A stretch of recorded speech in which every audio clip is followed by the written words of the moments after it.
Good afternoon. I hope everyone's doing good. This is Craig Modelmog for the week ending May 19th, newest episode of Wall Street X's and O's. So I'd like to welcome you to kick things off here. I've got a great show today, actually a very serious show, which I know I don't often get super serious, but we're going to hit on some really serious things, very serious from a topical standpoint as I close it out for the day or the week. But anyway, disclosure, all of the thoughts and opinions on this show are basically mine. They are not an offer to buy or sell or to solicit the purchase or sale of any type of investment, period. It's informational purposes only.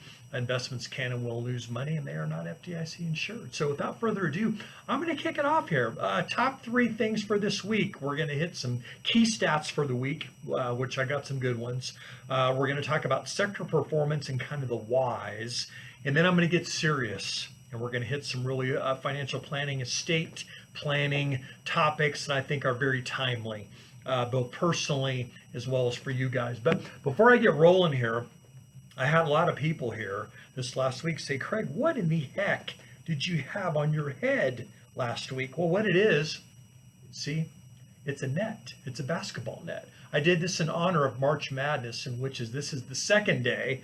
If you count the play-in games yesterday, today is really the first day, but we'll say this is the second day of March Madness, which you all know I'm a huge Jayhawk fan and college basketball fan in general. And this is one of the best times of the year, best tournament that exists, and it's a lot of fun. So anyway, if you have your brackets, I gave you some good bracket information last week. If you missed it, you snooze, you lose. I'm sorry, I can't help you, but you know what? It's going to be a lot of fun. So let's kick it off here. Let's get into the nuts and bolts here. Stats for the week. Unemployment. I always hit that. Unemployment reoccurring for the week rose by 45,000. The good number that I really focused on was the PUA numbers, pandemic unemployment assistance. That was really focused on the additional benefits, the extended unemployment. Those dropped by 196,000. So that's a big plus. As you all know, what I continue to focus on is our labor issue. It's not how many people are unemployed, there's not the jobs to go to right at this moment in time. As reopening continues, as the COVID continues to decrease, more states open up, I think we're going to see the labor shortage really continue to decline, in which the direct impact is going to be unemployment numbers are going to continue to improve. I really look for that to happen. Okay, U.S. retail sales for the month of February dropped. I think a lot of that was the fabulous weather we had for the month of February. Those of you in Colorado, those of you outside of Colorado, we had 2 feet of snow on the Front Range.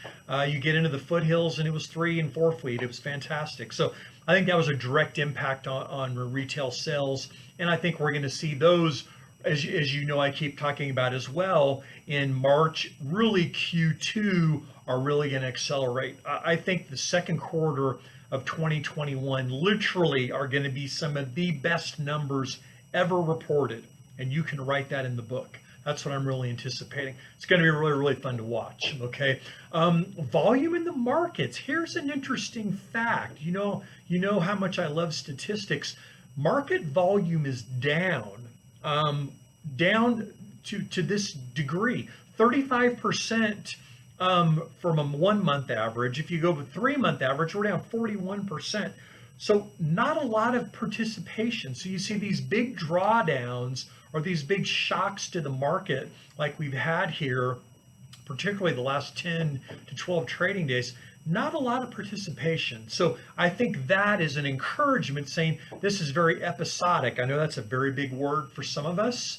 What that means is it's an episode. This is just something that happens it's non-trend changing, meaning the current trend is not being impacted. So it's very episodic in nature. And I think that, like I said, we saw new market highs in the S&P, also in Russell 2000. I think by the end of the month, we're going to be flirting and continuing to set new highs and going in through the second quarter. So I think it's going to be very good. Sector performance, here's interesting. Top performer year to date is energy, up 30.66%. That's a big number. Mainly because of oil prices. You see the rebound in oil, you see the rebound in oil companies and natural gas companies. Second is financials.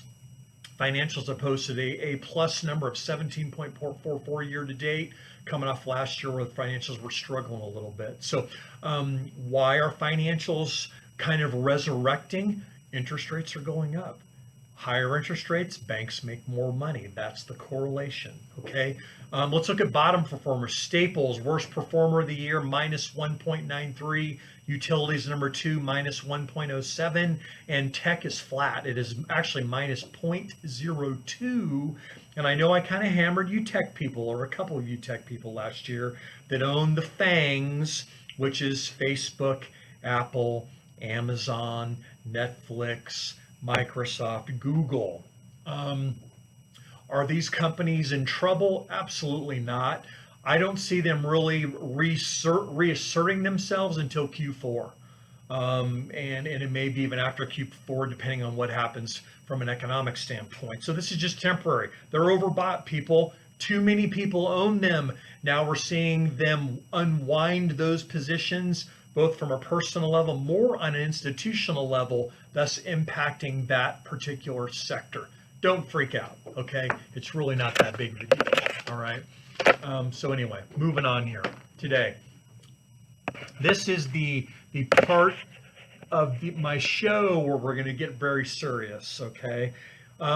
If you're a first-time viewer of the show, this show is uncut and unedited. What you see is what you get. I grip it and rip it like John Daly. Sometimes it goes straight, sometimes it doesn't, all right?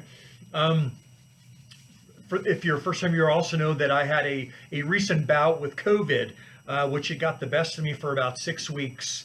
Spent 3 days in the hospital. It was a blast, let me tell you, but doing well. But experiences reshape how we view life, how we reshape our relationships, how we reshape what we do and why we do it.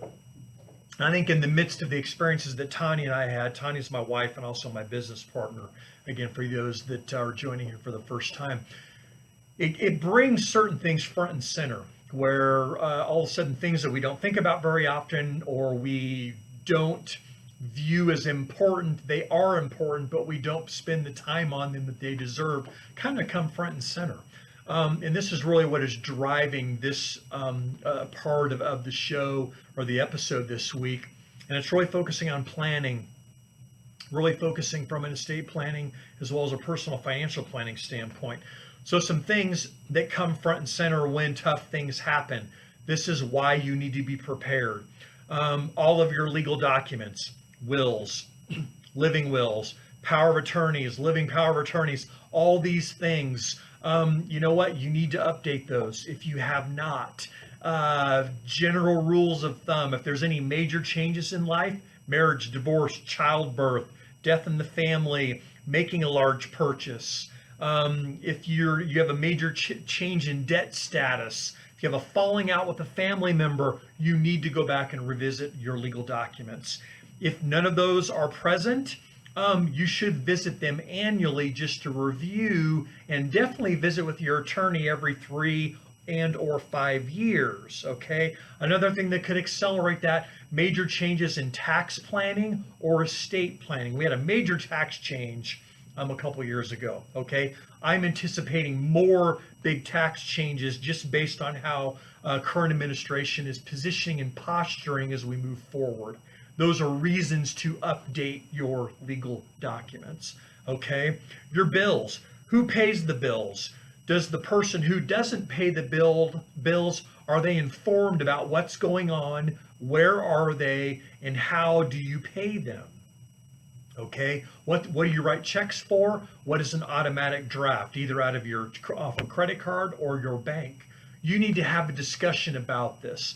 All too often, okay, I have one spouse who handles this. For us, it's Tanya. Tanya is the accountant of the family. She's the CFO of Cornerstone Wealth Management. She does that, okay? We have regular discussions. When I say regular, at least weekly, okay? And I know this is what we do, so we overkill it, all right? You need to communicate that to your spouse that is not involved in the process. They need to know, where do you have everything? Do you have a notebook? Do you have a file? Where do you keep the checkbook for paying all your bills and credit cards and all of that stuff? Where do you keep all of your statements? All of your banking information? Those are things you need to communicate, okay? You need to do this. I can't stress this enough. Work together, all right? As you age in life, work as a team. You should literally sit down and do it together, all right? And I know that not everyone's comfortable, and not everyone wants to do that. Not everyone cares about doing that. If you're one of the people that don't care, you need to start caring. You need to be informed. Don't be in that one. If you're the one that doesn't, don't keep the other one out of doing the deal, because that doesn't work either. Work as a team. I'm a big team guy. Okay. You also need to know where your insurance contracts are, whether it be life insurance, whether it be long-term care, whether that be medical insurance, supplements, all that. You need to know where those things are. Communicate, people. Okay. Passwords. Where do you keep your passwords? Number one. Two, does each other know where the passwords are? Okay.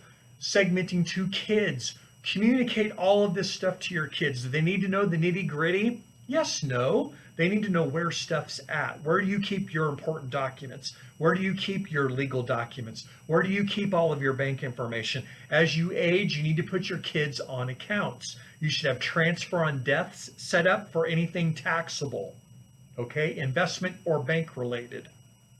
You need to have your kids on accounts. Not that your kids are going to meddle and stuff, but in the event something happens, they have access. You don't want to put an onus on your surviving spouse or your kids if stuff is not done. This is important, people. Is it a hard discussion to have with your kids? Yeah, it's uncomfortable, okay? Tanya and I are weird. We talk about it with our kids all the time. Why? That's what we do. I know that is not the case for most of you, but I'm going to encourage you, have the discussion with your kids. Hey, Jimmy and Sally, this is where our stuff's at. It's in the file cabinet, second drawer. It's clearly marked. Or, we have a folder, a file folder. That's where all of our crap's at. This is where all of our passwords are at. All these things are very important for you to communicate to your children. If you are widowed or you are a single spouse, even more so. Do not wait. Do it this weekend. And I'm not making that just flippantly. This is important. All right. We've lost several clients this year. In some cases, clients have been in good shape. In other cases, not so much. Now, the good thing is we're here to help. And I want you to know that. But, all right, don't make me cuss you when you're not here anymore, because I will. You just know it. I'll be like going, that sucker. I told them on X's and O's that they needed to do this. So I'm telling you, people, do it. Okay? Now, we're even going to get more serious. I could roll my sleeves up here, but I don't want to waste time on the show today. With Cornerstone Wealth Management, all right, Tanya and I had about a 7 to 10 day period where we did not know what was going to happen with Cornerstone Wealth Management as a firm. Okay, we didn't. Krager wasn't he was not in a sound state of mind, because I literally had a seizure that impacted my ability to cognitively think, period. Okay, now here's the great thing. I'm already doing good.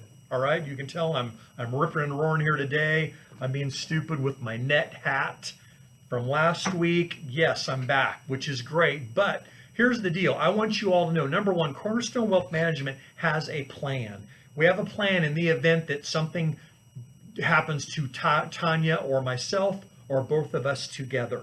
All right. We have a contingency plan. We have people who are either going to come in and buy our business, or we are going to go through the process of selling it. Okay. I want you to know, that regardless, you have access to your funds. You can pick up the phone today and call TD Ameritrade, and you can liquidate anything in your accounts. Yeah, call the 1-800 to TD and say, hey, I have an advisor, but I want to sell something in my account. You can do that. If something happens to your account, you do not have to stay here. You can take your accounts anywhere. Now, I also want you to know that the people we have lined up to take over in the event something really terrible happens are fantastic people. So I'm going to ask you to give them a shot. Okay, we've spent a lot of time and energy and effort in making sure you are taken care of, not just now, but in the event something unfortunate happens. So I want you to know that. These are important things. Again, with what's happened, it spurs thoughts and conversations that are hard to have with your spouse, with your children, for me and Tanya, with you all. We love you guys and we care about you, and you all know that. All right? This is one of those discussions, it's like having the talk with your kids. Hey, you know what? If Dad and I get hit by a bus today, here's what happens, or here's what you need to know. And that's why I'm taking the time today to educate you all that we have thought about this. Number one, the SEC requires us to have this plan. We actually do. Okay, we got audited by the state of Colorado last year, and we passed and everything was great. That was one of the things they looked at. All right? We take what we do incredibly serious, and you all know that, and I cannot emphasize that enough. So just know, number one, we're doing great. We're really dialed into our business. I love our business. We love serving you. We love managing your money. And you know what? We're doing a pretty darn good job of it. And that's really where our emphasis is going to stay and continue to stay. But we also know that life happens, all right? Baseball analogy, the curveball of life comes. Sometimes you don't hit it, all right? I could never hit the curveball. My brother, on the other hand, my brother was a freaking great hitter and could hit it. Krager couldn't. You know, he either hit it out of the stinking park or he struck out and threw his bat in his helmet. That's just what happens, okay? So we know it happens. We want you to know that we are prepared, all right? So for March 19th, 2021, we had a very serious discussion today. A lot of this information you need to pass on to spouses, your kids. You need to send this to your friends and say, you know what? If you haven't done this, listen to Craig because he's got some great stuff to talk to you about. All right. Another thing with Cornerstone, we put all opening new accounts. We're not taking any clients right now on pause. Why? Number one, we're still getting dug out for me being out of the office for a month and for really being slowed down for 6 weeks. When that changes, if that changes, we will let you know. Okay. But for now, we're kind of putting on stuff on pause. Why? We want to take care of you. That is our main focus. A lot of you have been with us a long time, and we want to make sure that you come first. We're not trying to grow and get huge. We're kind of done doing that. All right. We want to take care of you people. All right. So, but like I said, if you want to forward this off, we're not doing this to hunt for new business because we're not. It's great information that people either A, are not being told, B, need to think about. Okay. So in closing, you know, we love you guys. We hope you find this very informational and educational as always.